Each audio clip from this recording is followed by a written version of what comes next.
Therapy looks different for every child in a way because it should always be individualized to your child's interests and attention span and resiliency. Therapy for young children with CAS may look different depending on the child. So I always say that I'm going to meet a child where they're at. So for example, some of my younger children come in and they're not communicative risk takers yet. They might not be willing and active participants in therapy for whatever reason. So sometimes I start my treatment there, getting them to trust me and build a rapport and take risks in verbal imitation and communication, and then start embedding, more direct treatment into our sessions based on principles of motor learning. So therapy for a young child should definitely be play-based. We really want the child to be motivated and encouraged to work in therapy, and we often will do that through play. It'll also include a lot of movement. We know that movement begets movement, so there'll probably be a lot of focus on getting them moving, getting their whole body kind of stimulated and moving, and that might be with gross motor actions like with their arms and things like that. It should definitely include AAC if that's important for the child, so building that system. The words practiced or phrases practiced should always be functional. And I always like to remind people that functional is subjective. I don't have a list of these are all the functional phrases that a child should say. It is whatever is important to your child and within your family that is what's worked on, because that's going to build that saliency and it's going to build motivation for your child to practice. And with those words and phrases being functional, they'll be used in the home more often and not just in the therapy setting. The clinician should have a set of targets that they're working on and that you're hearing as much repetition of as the child can do. And that'll often start with just trying that target a few times and then doing more play. So it won't be like sitting down and drill work, but you should be able to see the effort of a few targeted responses and with lots of repetition. We really want to get them to be safe and secure in learning how to imitate us and how to do things together so that they can participate in treatment, because that's the key thing. In order to participate in motor speech, we have to be able to imitate back and forth and engage with our face in order to use all those cues. For a child who is very severe, we want to be giving them as much support and as much feedback as possible to get them to develop motor plans. So that involves cueing of the mouth, that involves making sure they can watch our face and imitate. The speech therapist should always be giving some sort of feedback about what the child did right or what they could improve upon. I think the most important thing to always be considering is basing my treatment off of my motor speech examination to determine what targets, syllable shapes, movements I should be targeting in a session, as well as thinking about what cueing and prompting is the most effective and making sure everything I'm doing is based on principles of motor learning. So no matter if my session is more play-based or more structured, that what I'm doing is evidence-based and is meeting the child's needs for where he or she is at that point in time in their development. So you don't want to see just play-based therapy. There can be play opportunity to use the skills being taught, but for the most part, you want to see that high repetition practice back to back, making sure things are improving and those motor plans are getting solidified.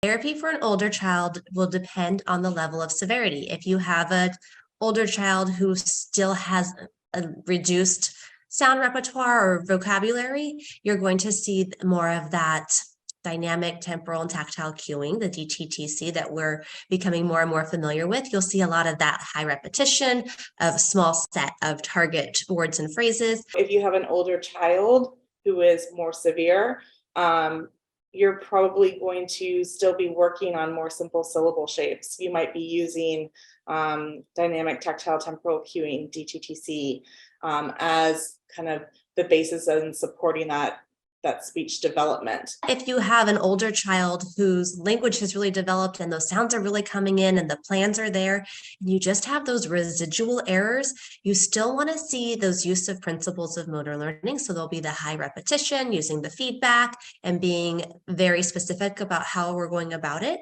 I'm talking about these kiddos who are getting into school. They're starting to be in a more structured academic environment.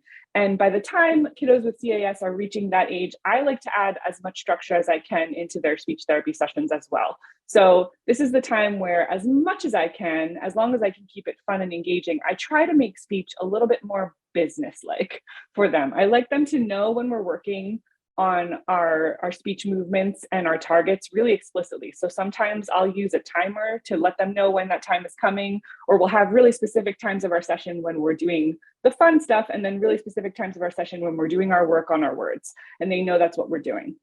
So I like it to have more business, more structure to it. Whereas if you have a less severe child who maybe started more severe, but they're older and they've been in treatment for a long time and they're moving through their CAS journey, you're going to see probably more articulation therapy where we're fixing is a bad word, but while we're helping to support that the development of maybe those last sounds, right? And so there might be some residual CAS that looks a little bit more like articulation therapy to somebody.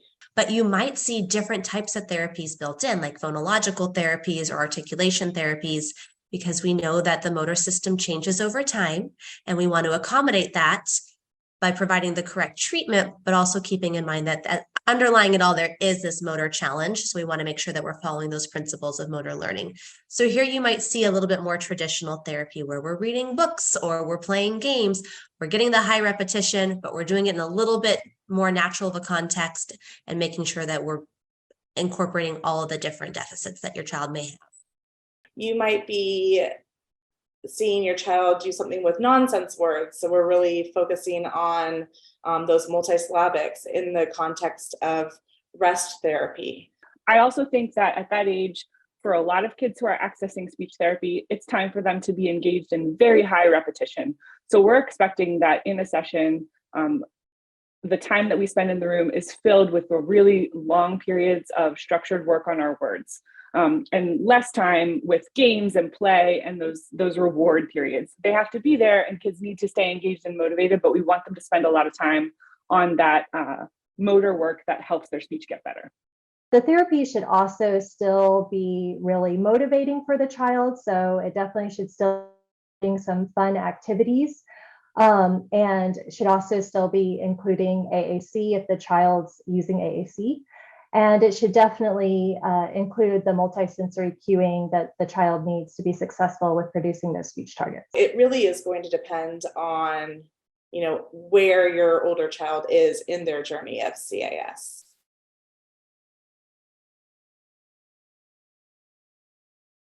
As a speech therapist, whether I'm seeing a kiddo 1 time a week, 2 times a week, 4 times a week, 5 times a week, whatever amount of time I'm seeing the individual, I'm only seeing them for that short portion of the day. So at most 30 minutes. So I can do a lot of work and a lot of practice in 30 minutes, but think about all of the things that can be done at home. So one of the things that I do with my families is that I give activities that they can easily work on at home, things that they can easily do in the car, they can do when they're getting ready. I would say that for the kids I treat with CAS, there's a big variety in terms of how much I'm sending home to be worked on outside of the session. It can depend on a lot of factors. There are some types of apraxia treatment that really involve a lot of home practice and carryover, and there are some that we like a lot more of the work to be done within the room, and it's part of the structure of the treatment that we're giving. And that can vary across the length of time a child receives therapy. It can vary across the types of words and targets that we're working on. And it can vary from week to week sometimes. Home practice is very child dependent for me. Some children do really well when being given home practice, and they'll sit there and they'll practice with their parents. Other children, home needs to be a safe place where they can just talk freely and not risk being corrected. So I often give maybe one word. I want you to find this one word and find opportunities throughout the week to practice it. And you're not going to give a ton of cueing. You're just going to make sure that you model a slower model so that your child can see what your mouth is doing. And we keep it very simple.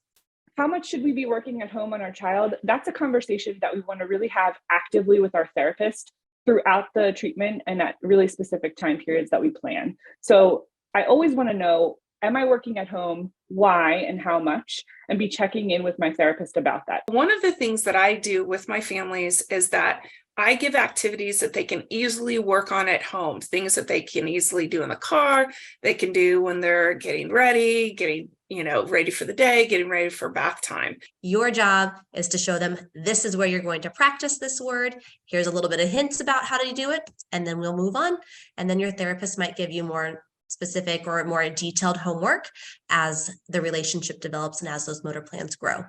I want to make sure that the parents are actually part of that therapy, because I think that's critical, because you as a parent are the ones that are with the children the most, and you can impact so much. And it doesn't have to be like you're going to sit down for an hour. I really try to make sure that the practice that I'm giving the families is something that's easy to do wherever they're at. As therapy gets going, I will probably start to give you very specific words and specific cueing to use with your child, and maybe even say 3 times a day, I want you to make sure that you guys are practicing this word in a natural context, because this is our opportunity to use that distributed practice that you hear about with principles of motor learning, where we're not in the clinic or the school and I'm saying, okay, here's our word, we're going to practice it 25 times. This is the chance for you to help us carry that over, and for your child to see, this is how I should actually use this word out in the real world. When I give homework, I'm going to give homework on things that the kiddo is working on, that we've worked on in therapy together, and that I'm confident that they can take home and practice. I'm not going to give a new sound syllable shape for you to take home and practice. I'm going to give something that I know that as the parent sitting in the session, I've given you some instruction and you've watched something that you can easily go home and practice. And so you don't have to do 25 trials of it like I do. You just need to model it slowly for them and help them get a little bit closer to the correct production, but don't go overboard and do that error practice where they're doing it incorrectly over and over again. If you don't know anything about whether or not you should be working at home and what you should be working on, that's a problem. But if you're doing less homework than, say, someone else you know whose child is getting a similar treatment, that doesn't mean it's wrong. I just firmly feel like, as parents, I'm a parent myself, you're with your child so often, and there's so many little things that you can do to support your kiddo. So I do think that having some home practice is perfect.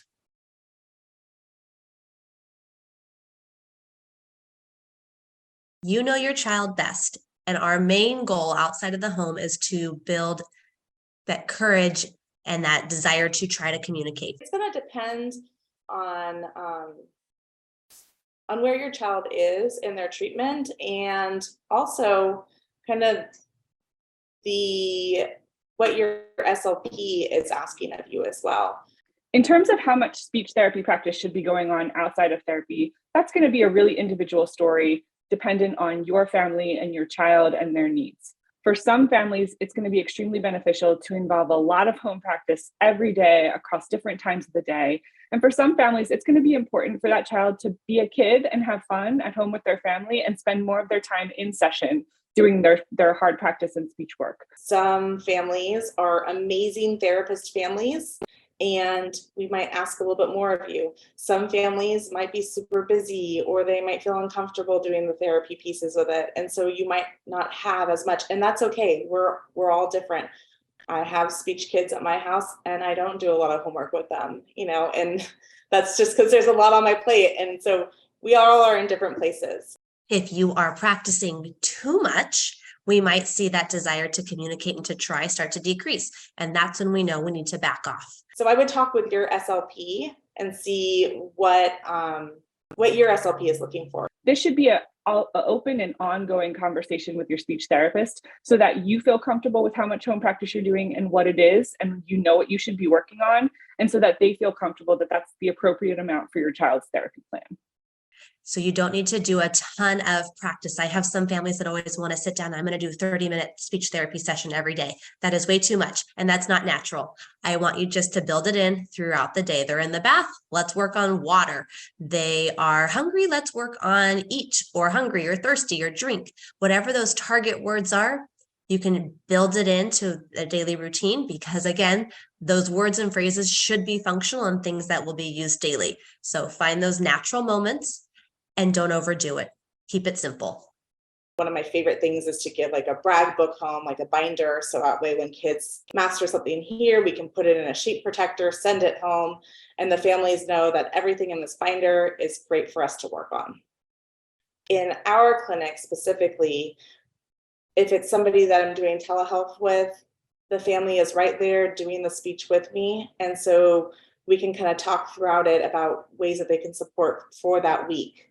The kids that come in here, we do a little debriefing afterwards. And so we always tell the families here inside the clinic, but we don't want you to practice what we're practicing in the speech clinic until it's at least 80% here.